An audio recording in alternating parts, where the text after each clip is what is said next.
What's up, guys? Shay Stevens here, PDGA number 77522, and today we're taking a look at the SimonLine prototype balance versions 2 and 3. Let's get to it.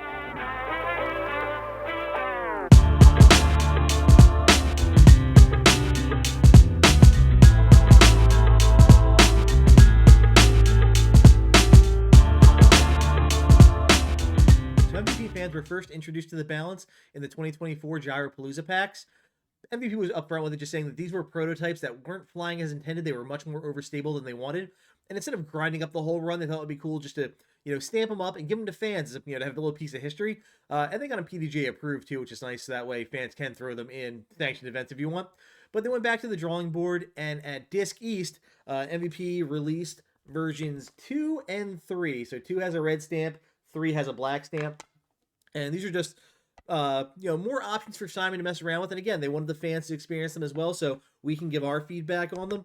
But these are meant to be like a stable to overstable mid-range, somewhere between a Hex and a Pyro. The version 1 was definitely up by the Pyro more than they wanted, even more overstable, I feel. So these are meant to be, I feel like almost like they're shooting for that. If you guys remember that first run of Eclipse reactors, they were real beefy. They were very popular forehand players. I think they're trying to go for that kind of run, but with just more of a different kind of hand feel. One noticeable difference is that the balance has a bead on it compared to other. I don't think any other MVP mid ranges that are currently in production have a bead. So just a little bit of a different hand feel for Simon. But yeah, let's get some side by sides in so you guys can see what we're working with before we get to the field. All right, guys, starting off with the side-by-side comparisons, we have the V2 prototype on the left up against the V3 on the right. And right off the bat, I am perplexed. The V2 is supposed to be the more overstable version, but look at the parting line and nose on the V3. That is way higher. So that should be more overstable. The only thing that could balance it out is, balance, pun unintended, is looking at the finish of the disc from the nose down to the bottom. On the V2, much more blunt finish on the bottom side of the disc, whereas the V3 is a little more streamlined. So that means the V2 balance is going to have that resistance as it's slowing down, causing it to fade more, whereas the V3 might, fade a little softer, but still very surprised by these parting lines. All right, guys, next side by side we have is the prototype balance V2 on the left up against a Proton Prism Pyro on the right. And I am really struggling with these profile reads, guys.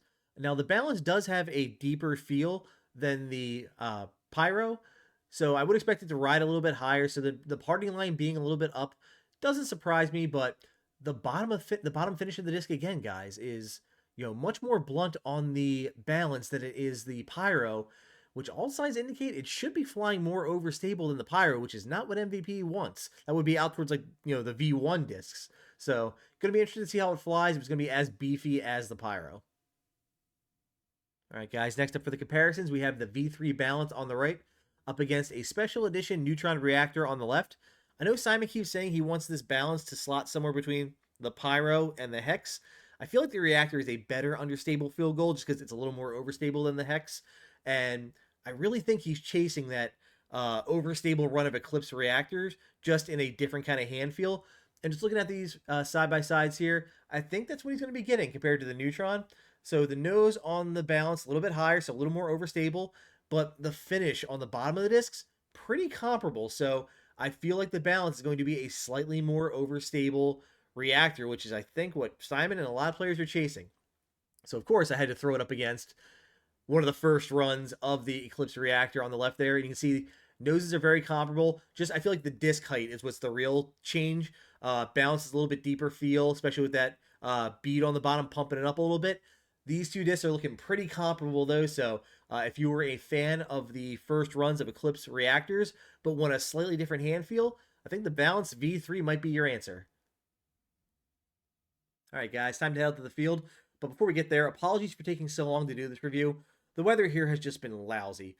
You saw Simon had to do his V2, V3 video in the snow with Gannon, and down here in Philly, it has not been much better. Snow, rain, wind. It's just been a crappy winter. So I was trying to wait for really good conditions to show these discs off properly. And finally, I had a Saturday morning where, it was clear skies, a little bit of wind, but it was 20 degrees out. So kind of take what I could get. It was the best I saw in the forecast. So I went with it. But take those conditions in consideration. I was throwing into a little bit of headwind. It really did pick up on the forehands. That was about it. But starting off on hyzer, exactly what you would expect from a stable to overstable mid range. Doesn't really flip up at all, just kind of holds the angle, pushes forward before finding the ground. Both of them flew pretty comparable. Throwing on backhand, again, very comparable. Neither disc really wanted to flip over. They just kind of wanted to hold the angle they were thrown on and just keep pushing nice and flat before eventually slowing down and fading. I will note, though, that both discs definitely flew further than the V1. That thing was way more overstable, so that thing wanted to kind of, just dive to the ground. These had a little bit more push to them on the fade. On Anheuser, that's where I saw some difference. The V2, which is meant to be more overstable, did kind of fight out of that Anheuser line and, shape some really cool flex lines for me. I really enjoyed it. Just kind of getting those cool S shots. Now, the V3, which is meant to be more understable, it felt like it held on to the Annie more. It gave me more of like panning lines. It did eventually tail out at the very end, but definitely had more left to right drift on my right hand backhand Anheuser, which was surprising given the photos we looked at earlier. On forehand, again, I did have some trouble throwing these on forehand just because the wind was not helping, guys. It was kind of a headwind, a little bit left to right, so it was just kind of mushing the disc down. But once I hit that nice smooth angle, I did get some good flip up and ride out of them. So they are definitely forehandable, especially if you have good touch. But that early in the morning in those conditions, I would probably not be forehanding these discs.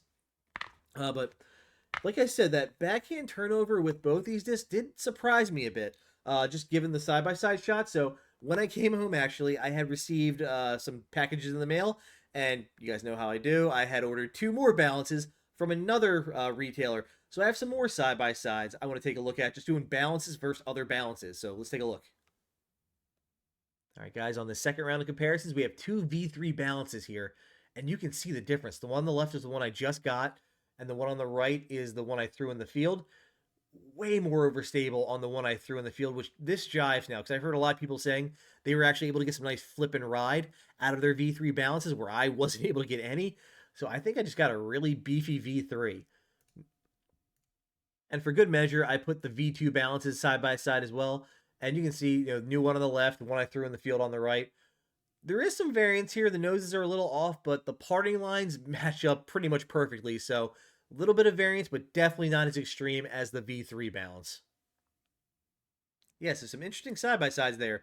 We definitely have some variance in these prototypes, unless my V3 is misstamped and it's supposed to be a V2, but these are prototype runs, guys. These aren't the final product, so some variance is to be expected, and Simon actually noted in the batches that MVP sent him of V2s and 3s, they actually individually marked every single disc and took measurements of them. So within, I think like I think he's leaning towards the V2 as the disc he wants. And he said he could basically say like, hey, MVP, within the V2s you sent me, these 5 are exactly what I want. So MVP can go back to their logs and focus specifically on those traits to make the final product to be exactly what Simon wants. So that's pretty cool. I actually sent my side-by-side photos to Chad Richardson so he could see, and he forwarded them on to the QA team so they could see the differences in the runs as well. But I think MVP is going to get dialed in, and like I said, Simon really likes the V2, so I think this is probably what we're going to get for the final run. But again, both these discs have been PDJ approved, so you can throw them if you want to.